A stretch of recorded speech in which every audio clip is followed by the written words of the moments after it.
2020 সালে সিগন্যাল এক রিপোর্ট মতে আমেরিকার মোট জনসংখ্যার 61% মানুষ একাকিত্বের মধ্যে আছে। আর এই সংখ্যাটা গত 4 বছরে কিছুটা বৃদ্ধি পেয়েছে। আমাদের বাংলাদেশেও একাকিত্বের সংখ্যা দিন দিন বাড়ছে এবং ধারণা করা হয় যে এটা একাকিত্ব সমস্যাটা বিশ্বে একটা মহামারীর মতো ছড়িয়ে যাবে। একটা সময় একাকিত্ব লোনলিনেস নামক কোনো শব্দ ছিল না, কিন্তু বর্তমানে এই সময় এটা শব্দটা ব্যবহার অনেক বাড়ছে। ধারণা করা হয় যে আধুনিকতার ছোঁয়া এবং সামাজিক মিথস্ক্রিয়ার অভাবেই একাকিত্ব তৈরি করছে। আপনি যদি শহরের পরিবারগুলোতে লক্ষ্য রাখেন তো দেখতে পাবেন যে বাবা মা নিজেদের চাকরির কাজে বা অন্য কাজে ব্যস্ত থাকে, সন্তানদের সময় দেয় না। ফলস্বরূপ সন্তানরা গেম, পর্নোগ্রাফি এগুলোর দিকে ধাবিত হইতেছে। আর এতে করে কিন্তু একাকিত্ব সমস্যাটা আরো জটিল হয়ে যাইতেছে। আমাদের বর্তমান সময়ে মূল্যবোধের চরম অবক্ষয় ঘটতেছে। মানুষের প্রতি মানুষের বিশ্বাসহীনতা দেখা যাচ্ছে।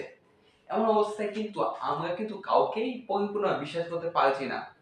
একটা সময় ছিল যে আমাদের প্রত্যেকেরই নিজেদের কিছু ক্লোজ বন্ধু ছিল যাদেরকে আমরা বিশ্বাস করতাম, কিন্তু আধুনিকতার সাথে কিন্তু সামাজিক মূল্যবোধ অবক্ষয় হচ্ছে, কাজেই বিশ্বাসহীনতা তৈরি হচ্ছে। আর এই বিশ্বাসহীনতাই কিন্তু আমাদের প্রত্যেকের মধ্যে একাকিত্ব তৈরি করছে। একাকিত্ব সমস্যাটা কিন্তু একটা মেজর প্রবলেম হয়ে যাচ্ছে। আর এটার থেকে রেহাই পেতে হলে কিন্তু আমাদেরকে কিছু না কিছু করতে হবেই। সাধারণত ইন্ট্রোভার্ট যারা ভাষাভাষী সময় ব্যয় করে তাদের ক্ষেত্রে প্রথমেই উপদেশ হবে কোনো সামাজিক সংগঠনে যোগদান করা। হতে পারে সেটা রেড ক্রিসেন্ট, হতে পারে সেটা স্কুল কলেজে কোনো সংস্থা, বাট কোনো সংস্থাগুলো থাকে। বিষয়টা হচ্ছে কি যে আমরা কিছু মানুষের মিশতে পারবো যেটা আমাদের কাজে সাহায্য করবে, আমাদের নতুন নতুন বন্ধু বানাতে পারবো যেটা আমাদেরকে একাকিত্ব থেকে দিবে। আমার ক্ষেত্রে আমি কিন্তু একটা সময় এই সমস্যায় ছিলাম এবং সেটা থেকে মুক্ত হওয়ার জন্য কিন্তু আমি প্রথম জিমে ভর্তি হয়েছিলাম। যেহেতু আমি সামাজিক সংগঠন সম্পর্কে জানতাম না, আমার বাসার কাছে একটা জিম ছিল, আমি জিমে চলে যাই এবং এই জিমে গিয়ে কিন্তু আমি অনেক মানুষের সাথে বন্ধুত্ব স্থাপন করি। আমি কিছু বই স্টাডি করি সোশ্যাল স্কিল সম্পর্কে।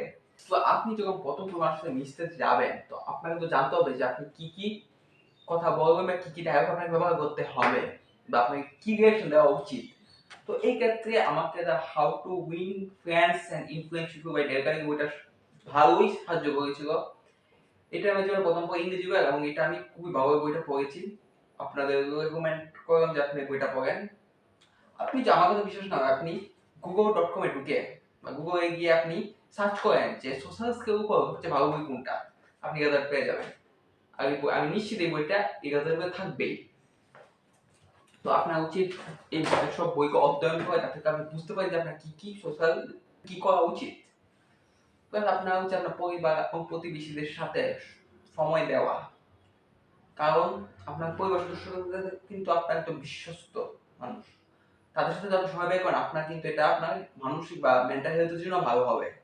তো আপনার হচ্ছে পরিবারের প্রতি সময় দেওয়া এবং আপনি ইচ্ছা করে বিভিন্ন দলগতভাবে বিনোদনমূলক কাজ করতে পারেন। যা বলতে পারেন কিছু বন্ধুদের নিয়ে যে ঘুরতে যাওয়ার জন্য একটা লোকেশন চয়েস করবেন, গাড়ি ঠিক করবেন, বন্ধুদের বলবেন যে যাওয়ার জন্য। এতে কি হবে যে আপনি আপনার ঘর থেকে বের হয়ে বাইরে একটু সময় ব্যয় করতে পারতেছেন। আপনি যদি স্কুল কলেজের স্টুডেন্ট হয়ে থাকেন আপনার নিয়মিত ক্লাস করা উচিত। আপনার কারণ স্কুল কলেজে আপনি কিন্তু অনেক মানুষের সাথে মিশতে পারবেন, অনেক মানুষের সাথে দেখা হবে এবং আপনি ভালো মানুষ চয়েস করতে পারবেন। আর আপনার বিশ্বাসীনতার কথা দেখুন, আপনার জীবনে যদি 100 জন মানুষ থাকে সবাই তো খারাপ না, 2-3 জন তো ভালো হবেই। কাজে আপনি যত মানুষের সাথে মিশতে পারবেন তত সম্ভাবনা থাকবে যে আপনি একজন বিশ্বস্ত বন্ধু পাবেন। আপনার কাছে আসলে চয়েস যে আপনি কি হতে চান। আপনি কি একাকিত্বকে ছুঁয়ে ফেলে কি ভালো একটা জীবন কাটাতে চান, নাকি মানসিক দুর্দশার মধ্যে সারা জীবন থাকতে চান। তো ভিডিওটা যদি ভালো লাগে বা এরকম ভিডিও যদি আপনি দেখতে চান তো চ্যানেলটা আপনি লাইক বা সাবস্ক্রাইব দিয়ে দিতে পারেন। আজকের জন্য এতটুকুই। ভিডিওটি দেখার জন্য ধন্যবাদ।